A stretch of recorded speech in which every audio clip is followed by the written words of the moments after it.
Good morning, everyone. Thank you for taking the time out right before a long weekend to sit through another one of our webinars. My name is Donald Mackay. I'm the CEO of XA Global Trade Advisors, for those who don't know me. So we were not as diligent as we should have been before the last long weekend, which was literally just a week ago.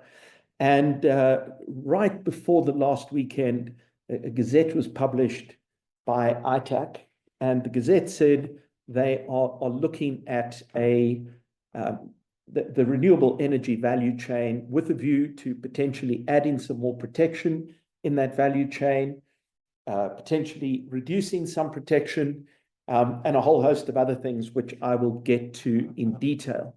Now, all of what is happening that ITAC published in this gazette is really the first step in a much bigger four-step process around this particular industry. So if we quickly have a look at what those four steps look like, the very first one that we are dealing with at the moment is the one that looks at tariffs. And so here, the current review is saying we want to consider pushing up tariffs as part of the value chain, but we'll create some duty relief where required. But also, we want to get rid of some of the rebates that we currently give, particularly the rebate on solar panels. And so that's kind of the nub of where we are with the first one. The second step in this process is more localization. And this means a couple of quite specific things. It means more local content requirements, particularly for solar and energy storage. They're also looking at implementing some export controls on critical minerals, which we'll get to. That's the kind of the biggie on localization. There's some subsidies they want to throw this way, which we'll talk about as well. And then there's transformation. So transformation, there's a fund being proposed, the transformation fund, which will be funded by effectively taxing the construction of projects, and also adding an extra 2% after tax of your after-tax profit to be thrown into this fund. Now, the three steps we see after tariffs is not happening yet, but it is on the way.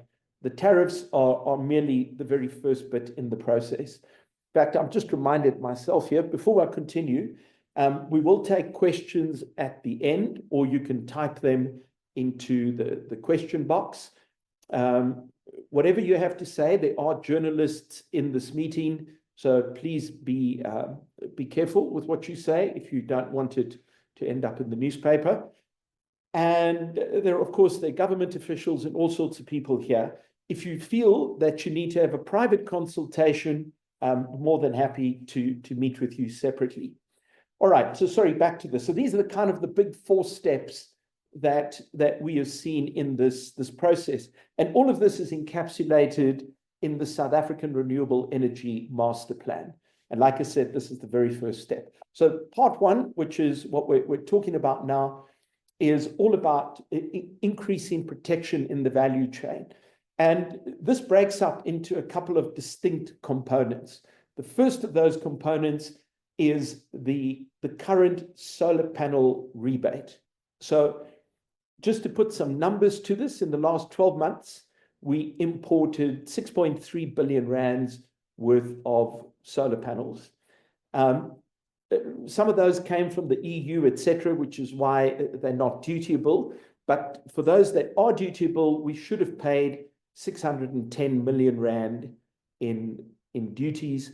344 million was saved because of the rebate. Now, it's not clear to me why everyone didn't use the rebate, but for whatever reason, the 344 million was indeed saved. So one of the proposals is to get rid of this. And the thinking behind this is if we remove the rebate, we'll drive up investment to make more solar panels locally. And so that's kind of the one part of this. So we had a look at how the exposure to this is spread. And really, there's the 53 traders which are at risk here, but 5 of them account for 75% of the benefit. So benefits are quite concentrated. Now, what happens if the rebate disappears? Well, the thinking is we'll get more investment. What will also happen, of course, is this 344 million will become an extra cost. The current incumbent local producers may have an opportunity to charge more. All of these things need to be considered here. But if you're in the solar panel game, this is obviously an important issue to carefully consider. They're also looking at increasing the tariffs on 82 tariff codes in the renewable energy value chain. So this is a really big deal. Now, I'm not proposing for a second that ITAC will automatically increase the tariffs on everything here. But if they were to increase it to the rate that they want to take it up to, it would take the total duty liability from 370 million to about 7.2 billion. So that's a healthy increase in tariffs. Now, again, to be clear, I don't think it's likely that all of these will go up, but the problem is we don't know where they will go up. Now, I sound like I'm just reluctant to see any of the duties increased. I don't particularly have a view on it at the moment, if it should or shouldn't go up. But if you're in this value chain, you need to look very carefully at what you want to happen. So it could be that you're a manufacturer or a potential manufacturer and you think this is a great idea. You would want to argue for the increase, but you could be on the other side of this where perhaps you think this is not a great idea and you'd prefer to not see this happen. Again, just to kind of look at the spread of this, there are 10 importers which account for 50% of this potential duty increase. So again, very, very concentrated impact. In fact, the single largest impacted company would account for 13% of this. So it's very, very concentrated. Of course, we're unable to measure the domestic side of it. We have no idea how much is produced locally because it's not crossing a border. The data we have looks at what is moving in and out of the country. So this is the other big issue. They are saying, and there's a recognition that we may have to give some more rebates. So we could potentially see duties go up, but exemptions to those duties also increase. Importantly here, this is not going to happen by magic. You have to argue for why you want a particular position. I want a rebate on this. I think an increase should be there on that, and so on. But they are open to that, and that's obviously important. There's another important concept which is not addressed in the Gazette. We have ever asked ITAC to give us clarity on it, which is what is their position on reciprocal agreements here. So let me quickly explain what that is.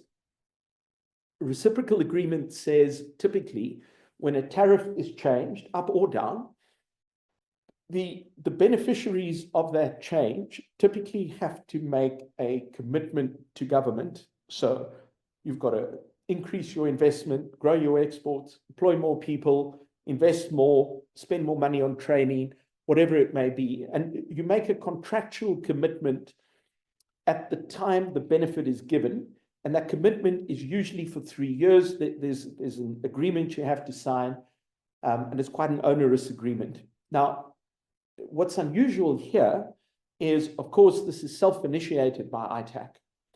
We don't know if companies who, for example, argue for an increase or a reduction, whatever the case might be, are going to be compelled to sign this agreement. If any of you are interested, I have written extensively about the reciprocal agreements. If any of you want to know more, I'm happy to talk about it.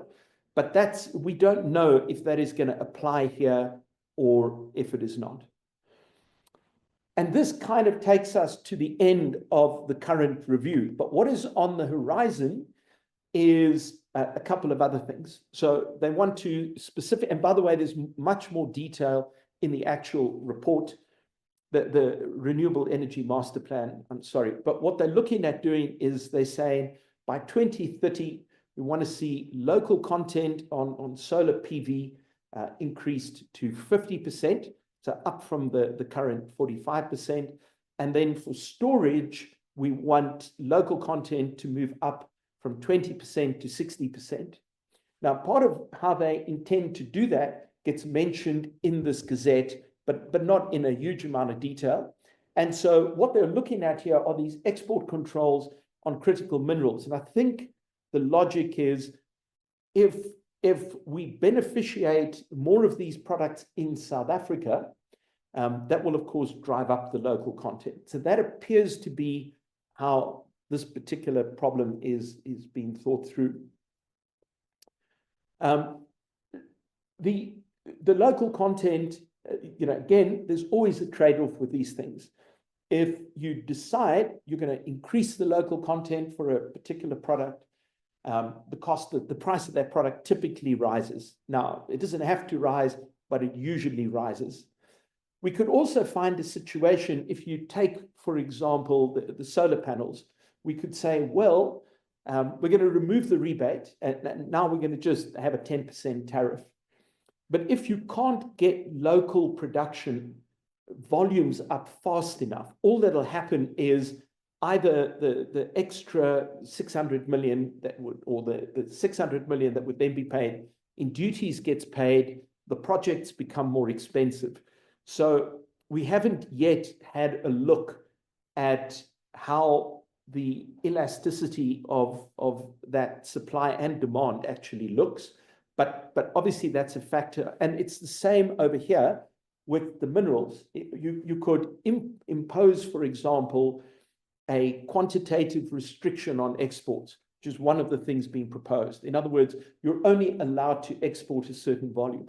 Or you could put an export duty in. The question is, does it get to achieve your goal, or how aggressive does the intervention have to be?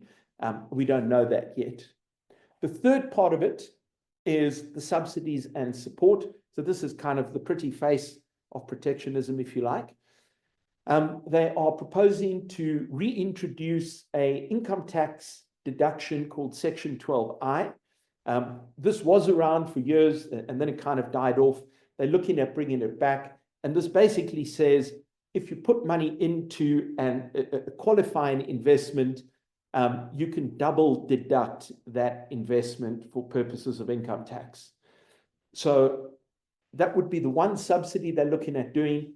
And they're also saying, hey, we're going to look at the benefits of special economic zones. Some of our SEZs have special tax treatment, etc.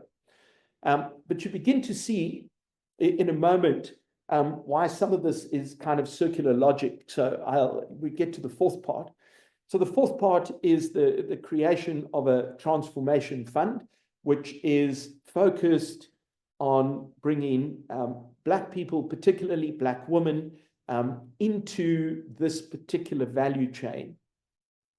And the way they are proposing to fund this is to charge 1.5% of the construction capital expenditure. And they believe that that will raise the first 225 million rand.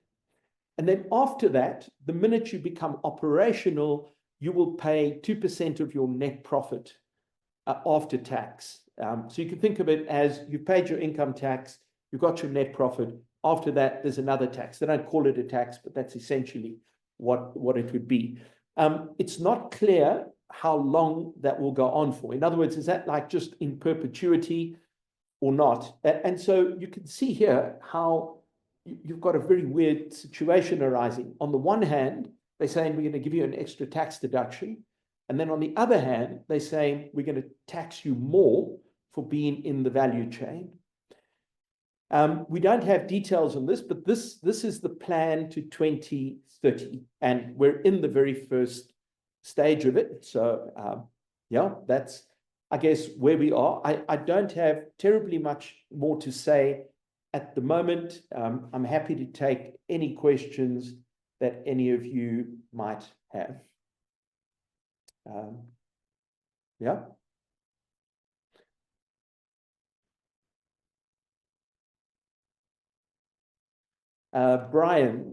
Brian, you've said there is a massive missing puzzle piece in trying to localize renewable energy manufacturing. That is consistent and predictable demand in REAP and NTCSA ESCOM building and grid requirement for this and projects for private takeoff, where the build rate has been abysmal in the past 5 years and the proposed ramp up is tortoise-like.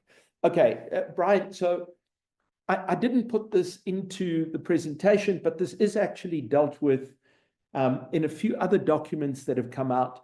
But one of the key issues that has been recognized is there needs to be more predictable demand. Now, how that plays out in reality, I actually have absolutely no idea. But certainly the promise has been made that we're going to try to have more predictable demand. I mean, essentially, we want government to do the things that governments say they are going to do, I suppose. By the way, just for everyone, yes, at the end of this, the presentation will be shared. We've got a short little summary booklet. We'll share the Gazette. We will share a copy of the master plan. All of that will be shared with everyone. So absolutely not a problem. Francois, does ITAC take into account delays and risk of UMSA providing raw material for local content?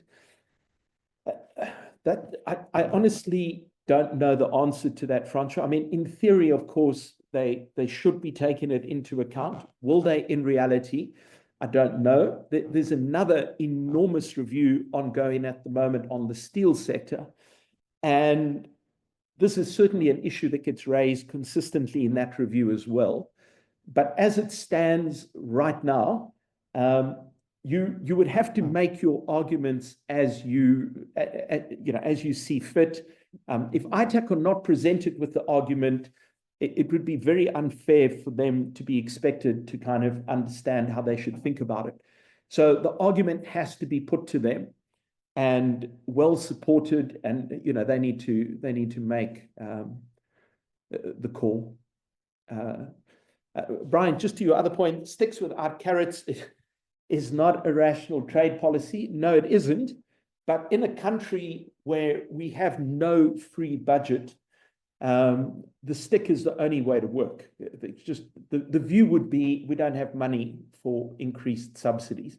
So in fairness, there are absolutely sort of lost my train of thought for a second.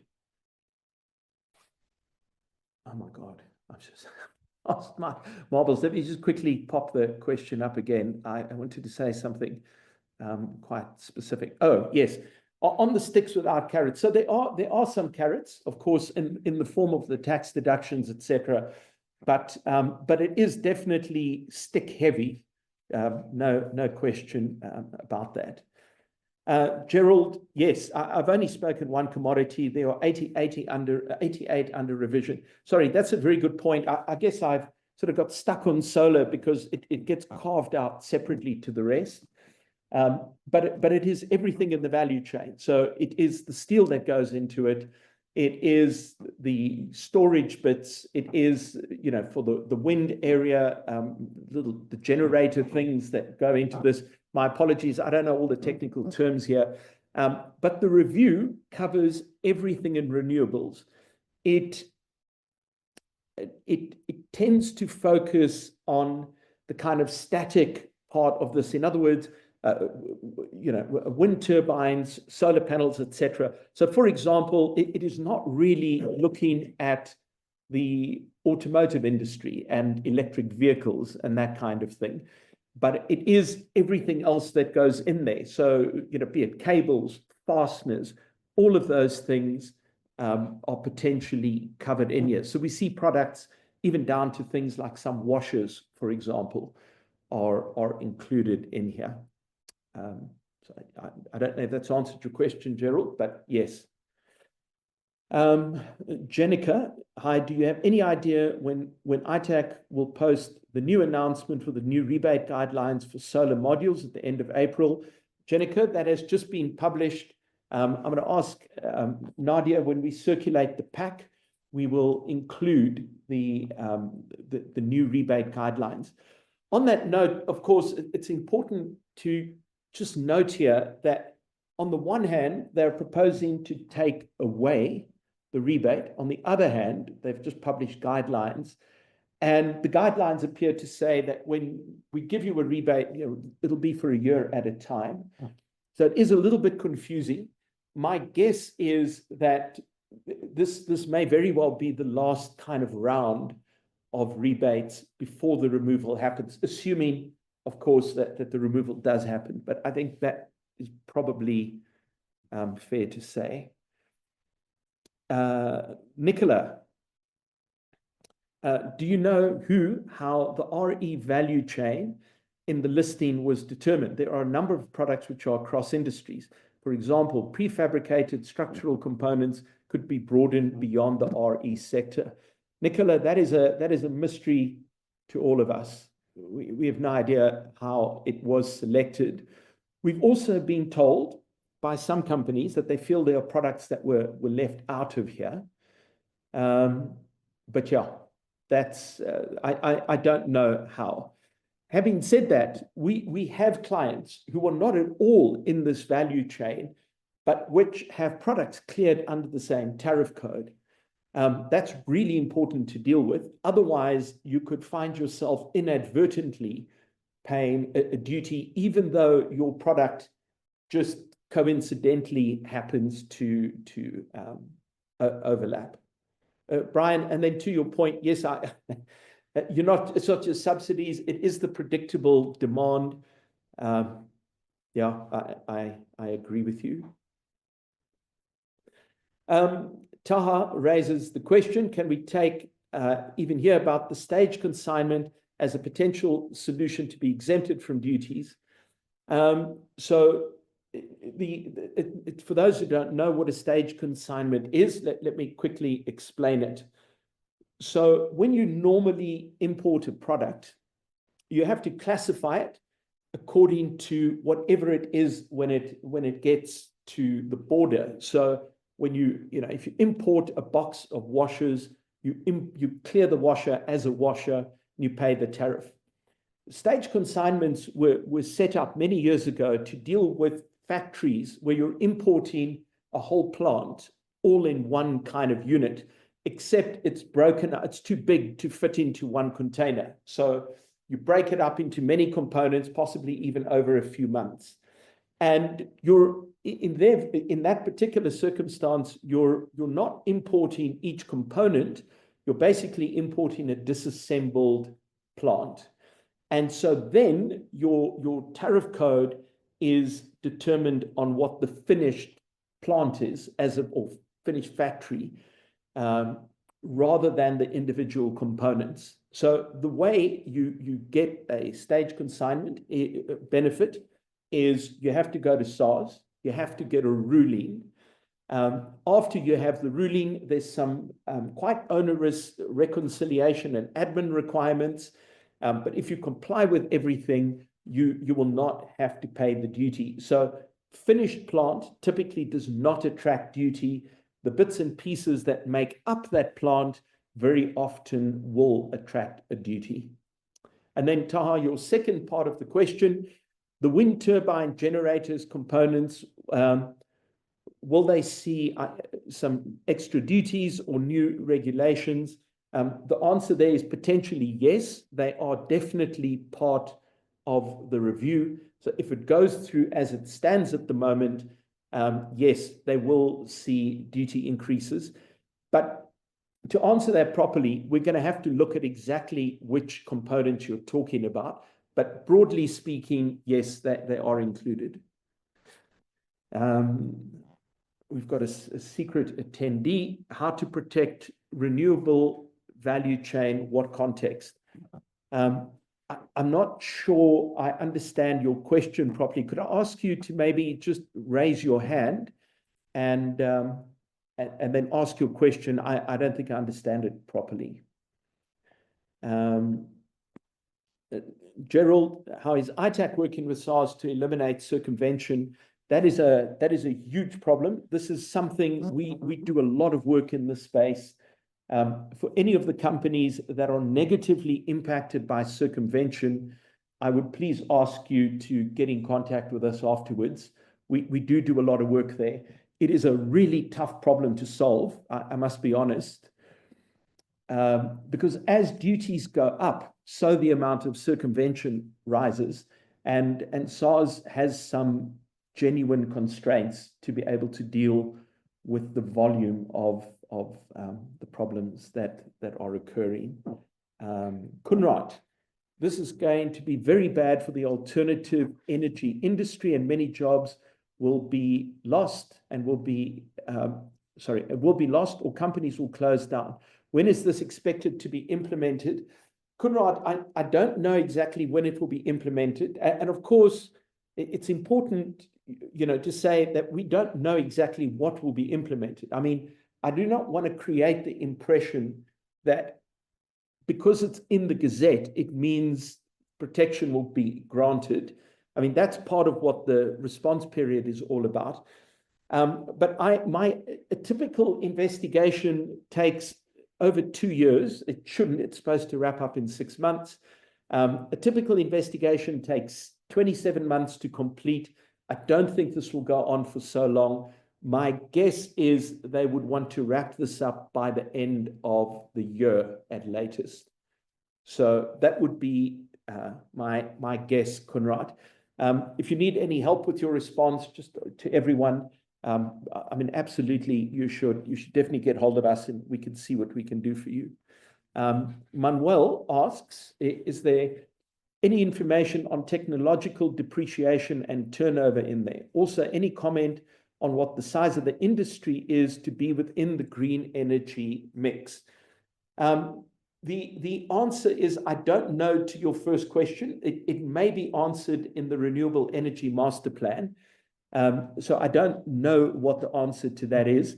But and on the second one, they do provide values on what they think the size could be. I think the number is something like 55 billion, if I'm not mistaken, in just constructing all of this. And then, of course, we would have the downstream benefit of whatever would flow out. But some of those numbers are in the master plan, Manuel. I don't have it offhand to make sure I'm right, but we will be sharing it at the end of it. You can have a look and get in contact if need be. Giuseppe, are stage consignments still possible? Giuseppe, yes, they are. They absolutely are possible. It just, how long that will remain that way, that I don't know with any certainty. But as it stands right now, stage consignments absolutely are still possible. Kieran, do we know how many local producers of solar panels there are in SA? The CDE put out a report saying there was just one, and criticized ITAC for imposing duties to protect a single producer at a time when Eskom was struggling to stabilize the grid. In other words, is this rational given the state of the energy grid? My understanding is there is still only one. I could be wrong about that, but I'm not aware if there are any others. I mean, perhaps we've got quite about 100 of you on the call here. If somebody has a better answer to that, if you could please just raise your hand or send a note to us, and we'll deal with it. Gerald, don't you see stage consignments as counterproductive to industrialization? Well, there are two views on this. Stage consignments were set up to solve a very particular problem, which is to drive up investment in manufacturing equipment. So the thinking was, we do not produce a lot of what typically goes into a factory, and we want people to build factories as cheaply as possible. And if you are going to provide protection, provide it on the things that come out of the factory, but keep the cost of the factory down. So that is the one side. Of course, the other side, you could argue it is counterproductive to industrialization. I mean, I think that's that is a fair point. The question, of course, is a little bit more complicated. Do we, if you don't have enough electricity, you're also going to deindustrialize. So the other side of the argument could be that the industrialization should not happen in making a solar panel, but it should instead flow from having more factories generally. So, I mean, that's a terrible answer. On the one hand, this, and on the other hand, that. But I think there are two sides to it. The stage consignment is part of the Customs Act at the moment. So, I mean, it is there. It's a legal entitlement. To get that changed would require the Minister of Finance, my apologies, to make an amendment. So that is not something ITAC has any control over whatsoever. Taha, is there a link between PPA signature and stage consignment? I don't know what. Does someone maybe answer what Taha? Can you just say what PPA stands for? Because I'm not sure what you mean. You could just type it and I'll answer you. Giuseppe, what about large-scale solar and wind farms where agreements were signed before the implementation of these ITAC rulings? That's a good question. The way tariffs work is they are in place from the moment they are imposed. They typically do not account for any prior contract. So let's simplify it and say this wasn't a solar or wind farm. It was just, instead, I was importing chicken, and whatever I had promised the retailer that I was going to sell the chicken to, if the tariffs go up, that is my cost to bear. Maybe I can recover it from the retailer I'm selling to, and maybe I can't. Having said that, of course, importing chicken is a whole different scale to these projects. But as the rules stand, Giuseppe, and if they implement it in the normal way, they will apply from when the duty is imposed, and that'll be that. They could, if we argued for it, they could potentially create a rebate, and that could maybe be connected to the contract and when it was signed. I'm not aware that that's ever been done before, but I can't think of any legal reason why that couldn't happen. Do we have any other questions or hands raised or any such thing? Oh, my God. Okay, where are they? Oh, my word. Okay. Nicola, thank you. I didn't know about the second local manufacturer. Well, there we go. We have two. Francois asks, if a tariff determination with SARS is in place, is there a possibility of it being reviewed and or being cancelled or no longer used? That moves. I'm not a lawyer, and unfortunately, I don't think we have any of the XA legal team on the call today. This is a contentious issue because SARS can certainly withdraw a ruling that they've given. However, rulings are not typically just withdrawn for no reason whatsoever. So remember, a ruling is binding on you, but it's also binding on SARS. So SARS can withdraw rulings, and usually those rulings are withdrawn because maybe the product that you're dealing with has changed from the time you requested the ruling, or you lied about what the technical characteristics of the product were, that kind of thing. But SARS don't typically arbitrarily a ruling, and I would think if they simply stopped applying the ruling, you would probably have legal recourse. Remember, you don't have a choice but to abide by the ruling. So when the ruling's been issued, you have no discretion. You have to follow it.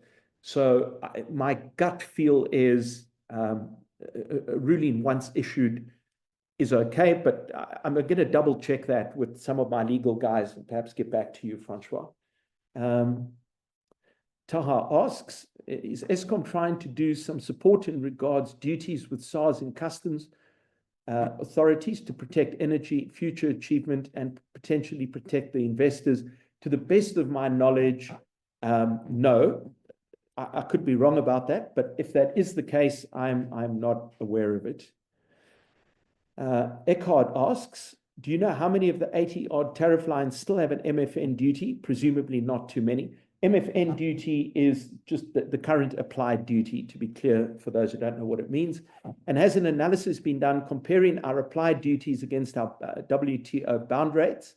Is there much policy space left to raise duties here, given this seems to be the underlying motivation? Let me answer that question first. Yes, we have done that analysis. There is an enormous amount of headspace to increase the duties. They could move up from 380 million rand a year to 7.2 billion. So lots and lots of capacity to move it up. Let me also suggest and offer, if you want to understand your exposure, please get hold of us and we can give you a to the cent exposure for your particular company. But we haven't looked at it by individual company, except to say in total, it will rise by 7.2 billion. And that calculation was done by tariff code. So we're very, very sure that our calculation on that is correct. Your second question, Eckhart, given South Africa's international commitments on decarbonizing the economy and urgent need to change our energy mix in favor of renewables, should this, in your view, be seen as a potentially progressive or regressive development? My default position is generally a default away from protectionism. I've seen very few examples when protectionism yields economic benefits in excess of the costs it imposes on society. In this particular case, I haven't formulated a detailed enough view. We haven't spent enough time looking at data. But if you're just asking for my personal opinion, I think at the high level, this is probably regressive. That'd be my take. Craig asks, local solar manufacturing is not pure manufacturing, but assembly. Craig, I don't know enough. That is my understanding as well. If anyone here is from a solar manufacturing company, please feel free to add your contribution. My understanding is it is predominantly assembly, but if I'm insulting the local industry, I apologize. Gerald, would ITAC be open to including more tariff codes as just the 88 mentioned? I think that would be quite difficult to do as part of a review, because legally what they'd have to do if they wanted to add codes, they would have to publish another gazette and they would have to give people time to comment. So in theory, they could add, but I don't believe it could be added to this investigation. It would have to be a separate case kicked off. Of course, Gerald, nothing stops you bringing an application for whatever change you want to see. I mean, that option still remains open. You don't have to wait and hope that ITAC does that. HB says, although AGOA's future is uncertain, some manufacturers may attempt to partner with African firms to gain indirect access to the SA market under existing trade preferences. Will this be a viable option, or is ITAC taken indirect access into account? HB, I'm not sure I understand your question properly, and I think the AGOA bit is confusing me because AGOA only applies to exports. Can you maybe either rephrase your question or raise your hand and you can speak out loud and we can hear you? Anonymous, considering that local manufacturers of solar panels usually import the cells and then assemble these into panels, does it encourage the local industry if duties are introduced on the cells? I'm not an expert in this, but I'm going to tell you my personal view, which is probably not. I can't imagine a moment where we're able to produce the cell itself as competitively as a country like China does. Again, I could be wrong. If anyone wants to set me right, I'd be happy to hear it. Gerald, yes, our calculation was based on the 88 codes. Molebowe, I may have missed this. How will the proposed tariff increases and possible end of the solar PV panel rebate affect the cost and investment plans for companies using imported renewable energy parts components in South Africa, negatively would be my take. It would affect you negatively. Again, this raises the importance of arguing the position. So France, I think this is why participation in these investigations is so unbelievably important. You should not make an assumption that government, whether it be DTIC or ITAC or whoever it might be, knows everything about your business that you know, or even understands the industry as well as the industry does. So meaningful participation in these cases is unbelievably important. Thank you, France. Craig says local solar manufacturing. Sorry, I'd answered that already.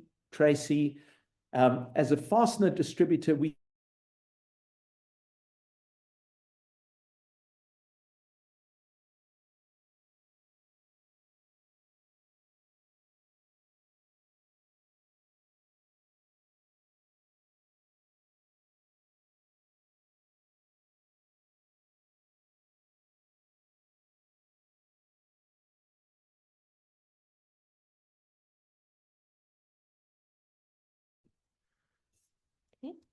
Recording in progress. My apologies, guys. I got disconnected for a second. Let me just bring the questions back up in front of me. Yes. So Tracy, as things stand at the moment, I have no idea how they're going to distinguish it. They have, however, given a very specific list of fastener tariff codes. So you'd have to have a look and see, again, we can help you with this, to see exactly how this overlaps with the portfolio of products you import and to see where you are impacted. They could, however, if they wanted to, they could create a manufacturing rebate. So they could say, if you're importing fasteners for the production of a renewable energy plant or whatever the case is, you can have the duty rebated. That is possible. We've got lots and lots of examples in other sectors. So at least in theory, that would be a way to make that distinction. That will typically come with a permit. So it'd be very unusual for you to be able to do that without going to ITAC first and saying, these are the fasteners we want to import, give us the permit, and then you'd be granted the permit and you could supply it. Giuseppe, do you perhaps know if battery energy storage system imported from China, which are now duty-free, will also be affected with duties, or is it too early to know? Giuseppe, it's not too early to know. The problem is just I have no idea what the tariff code is. So offline from this, if you can contact us, it's a quick question for us to answer, but I can't give you the answer here, unfortunately. Craig says, thank you, onwards on the solar coaster. Absolutely. They are very exciting times. So, anyone? Oh, yes. Oh, the power purchase agreement. Okay. Is there any link between the power purchase agreement signature and the stage consignment, mainly for solar project? I heard from the market that if the power purchase agreement isn't signed, the stage consignment can't be approved by the authorities. And I'm not sure if that's correct or not. That is not normally how a stage consignment works. Again, we have to look at the detail. There's nothing in the rules for a stage consignment that places that there. It just, the rules say, this is the range of tariff codes your finished product needs to fall within. These are the rules on how you have to administer it and put your information together and how you need to reconcile. And you have to get the ruling first. Having said that, SARS can impose whatever conditions they want. So certainly nothing would stop SARS saying that before we can give you this ruling, we want you to comply with X, Y, Z. But it's certainly not, it's not a requirement as it is at the moment. Is there anything I have missed? We're good. All right, folks. At the end of this, you are going to be given a survey. I ask you please to take the time to quickly complete it. It'll take you a few minutes, so we better understand the state of the market. If any of you want to meet with us, please let us know. We've got a lot of thoughts on how we should approach this. Anyone wants to have a conversation with us, we'd be very, very happy to chat with you. M. Mayer asks, are we aware of a stage consignment be successfully issued for a PV plant? Sure, I'm just literally not the right person on our team to answer that.